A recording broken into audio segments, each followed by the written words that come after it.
Buongiorno a tutti, sono qui a registrare questo breve video perché, come molti di voi sapranno, in questi 5 anni ho rappresentato la Regione Friuli Venezia Giulia nel Consiglio regionale. Ho ricevuto un mandato che ho cercato di onorare lavorando con serietà e competenza, credo nell'esclusivo interesse dei cittadini.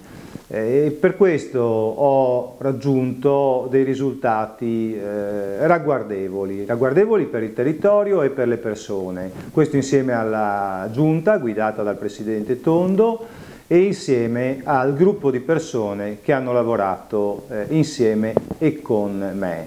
Una delle cose più importanti che reputo di dire sulla mia persona è la capacità di ascolto. Proprio dalla capacità di ascolto ho dato vita alle mie migliori iniziative.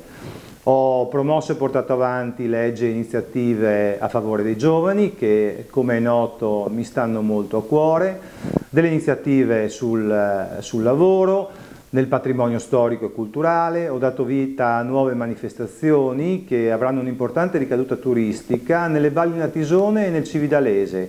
Penso a quelle che sono state definite Vallimpiadi e poi l'UNESCO City Marathon. Ma ho fatto molte altre cose.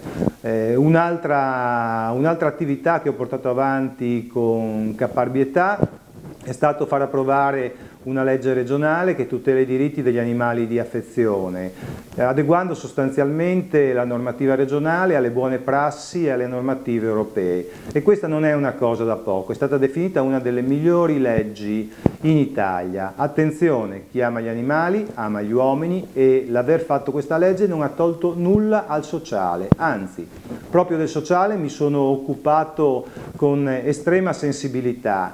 In particolare c'è una cosa di cui vado orgoglioso, l'essere riuscito a far togliere una tassa iniqua, l'IRAP, che gravava sulla casa per anziani della città di Cividale, oltre 100.000 euro, a volte anche 150.000 euro che gravavano sulla testa dei familiari, degli anziani e degli anziani stessi. Cividale, le valli natisone, del Torre sono ovviamente la mia zona d'elezione, ma mi sono occupato sempre di tutti. Io ho sempre risposto al telefono, ho sempre cercato di dare risposte e non ho mai fatto false promesse.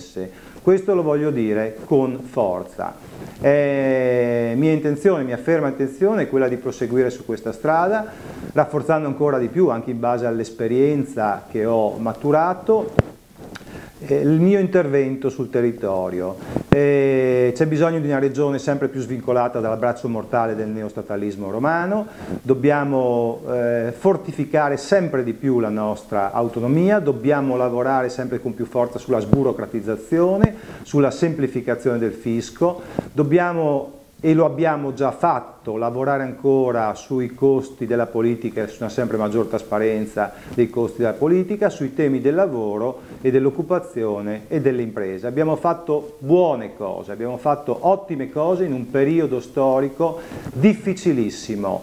Dovete ricordare semplicemente un dato: il bilancio regionale ha subito dei tagli paurosi, questo a causa della crisi economica, ma abbiamo mantenuto la sanità, i livelli di eccellenza della sanità, del sociale, gli ammortizzatori sociali, abbiamo ridotto il debito pubblico della regione, abbiamo ridotto il numero dei consiglieri regionali, il numero degli assessori, il costo complessivo della macchina amministrativa burocratica e ancora tante altre cose. Per questo motivo e per l'intenzione che ho di continuare a lavorare ancora di più per le persone e per il territorio, vi chiedo il 21 e 22 aprile di votare per me. Se lo vorrete fare, lo potrete fare barrando il simbolo del PDL, scrivendo a fianco il cognome Novelli.